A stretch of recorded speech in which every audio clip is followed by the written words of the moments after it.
I'm actually contemplating whether or not I need Jake anymore.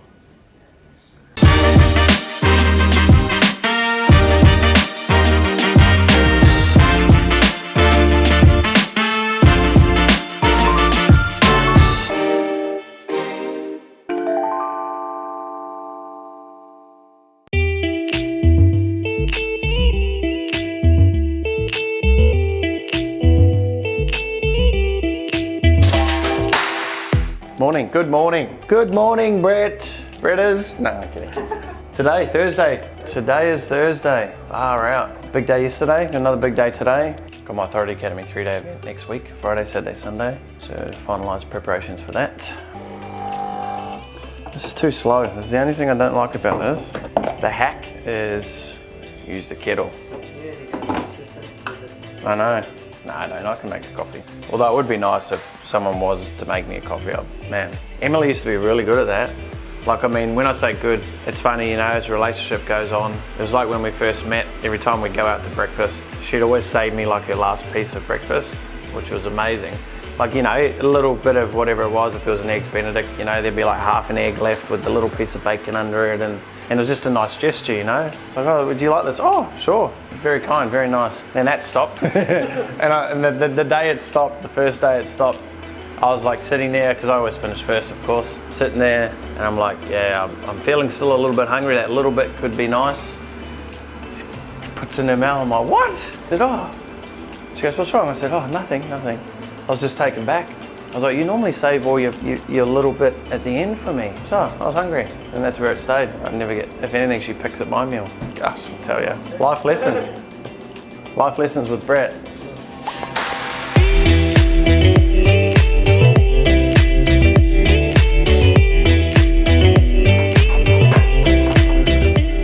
But I'm pretty good at it.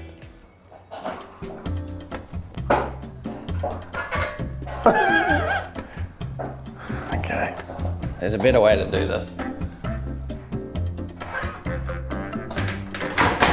I need leverage. I need a leverage tool. Because you know when you're like, I need something. The pen. Can you do it with a pen? A ladder would have been easier. Where's my green hooky? Gotta use the right tools for the job, you know? If you don't use the right tools, you're gonna miss out. Oh, there we go. Alright, that was a nuisance.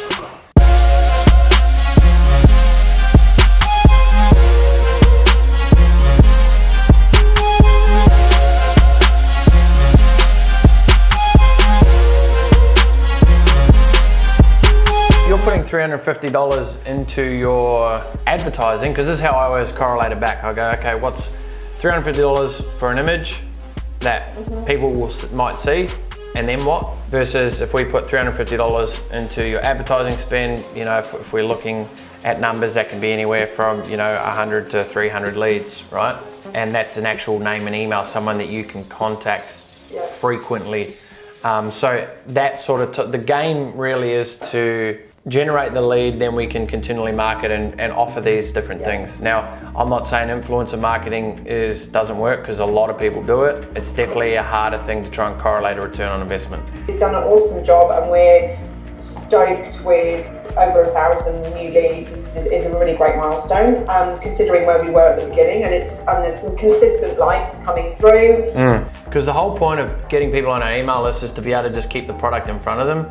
Because the reality is people aren't going to jump ship straight away. That's just not going to really happen. If they get an email every 2 weeks, that's in front of them. One post every few days from the fan page pops up in their thing, but then all of a sudden there's a highly targeted ad that's going straight to them all the time. It's going to be in front of mine. There's business, but then there's also, as long as you know you're doing the right thing on all levels, but don't let, obviously, and I know you won't, but don't let your emotions overcloud your decisions, you know. You know, the biggest thing that I'll be looking to focus on is, cool, they're supposed to go, they're supposed to leave. Now I just need to find the people who are supposed to fill those spots. That's just the next level, that's just the next stage of growth for the business. Yeah, and this is funny, because every time someone talks about, I just want job security, fucking nothing's secure. You know, just because you have the word full-time next to your thing, it's like, fuck, business could go up belly up tomorrow. But people do love that, and that's why not everyone's an entrepreneur and everyone's not out creating their own business. And if you can create a win-win from an employment agreement perspective, then you are going to attract a different person than someone who wants to be a subcontractor, because you got to remember a lot of subcontractors, and I say this because I was the person as well. I was in those shoes. I knew when I first started at Fitness First, I actually, as my entry to get into the gym, I joined up with a senior trainer, and I was, going through an apprentice style. Look, I lasted a month with him because I knew that I was going to surpass him very, very quickly, and he was very limited. And I was able to move out of that, and within a month I was fully booked and he was still needing more clients. But I say that because I know what it feels like everyone has intentions to join, but you got to remember everyone's like, what's in it for me? With a subcontractor, you know that basically it's like, look, your earning potential is not capped at all. But from an employment perspective, you say to someone, look, you're going to be on this salary. You could obviously bring in bonuses and so forth to make it, more incentivized, but it's going to remove the need or desire for them to go, I'm just going to build my own business now. We need to focus on the trainer side of it and not so much teach them all these skills of selling in clients, because then you're left with nothing. It's like they're going to go, fuck, I know how to do this. I know how to get clients. I know how to sell them. Yeah, you want them to just be fucking ninjas of training in their skill. And that's where you'll create a strong business, because the biggest trouble and struggle for most trainers is getting clients and how to sell them and the confidence in selling, because you don't become a trainer to do that, right?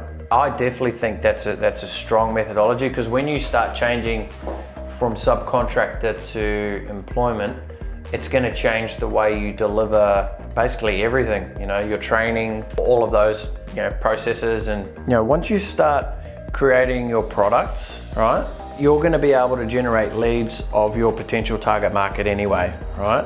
So you're going to be able to tap into that. Now, that doesn't mean you shouldn't be running a direct campaign for employment opportunities, not just one ad. Like again, the successful campaigns, you test multiple variations, you're running different types of ads, on a frequent basis. It's not just a set and forget. There's two ways to play the Facebook ads game. There's the invest and play the long game with it. So like for CMG, right, we know that we're prepared to invest, there's several $1,000s to acquire a lead if we use it from ads, right? With that, we're not going to be inundated with leads though. Whereas when I'm selling my Facebook, when you're selling your business mastery for personal trainers, it's going to be a total different game, all right? Because you're basically putting a different offer. So for you, if you spent 100 grand on Facebook advertising, you imagine what you could produce back from it. Even if at the very worst there was one person, which that would never be the case, you'd still be a 50% return on investment.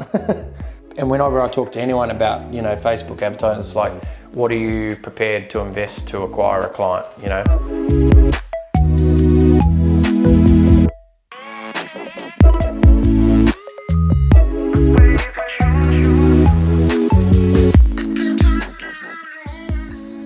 Been a big day. Guess who's left in the office? Just me and Jake. Jake's on the phone. He wanted to end the vlog, and I was sick of sitting there waiting for him, so I decided to get my own phone and I'll end the vlog myself. I'm actually contemplating whether or not I need Jake anymore. Which is quite ironic, because yesterday's vlog, you'll notice that I said I couldn't do it by myself, so I think I got the answer to that. Jake, I need you. He's on the phone. I think Jake's actually in the process of buying a new car. You'll see the unveiling of that, because I've got to share something with you about that. It's quite interesting. I was actually shocked at something I've never, ever seen before. It's quite red on my face. Nothing I've ever seen before when it comes to a car. You can't see out there. It's got a nice view of the mountains. Hope you enjoyed today's vlog. Please like, subscribe, leave us a comment. If you have any questions, please feel free to ask. We will certainly do our best to get back to you, and we'll see you tomorrow.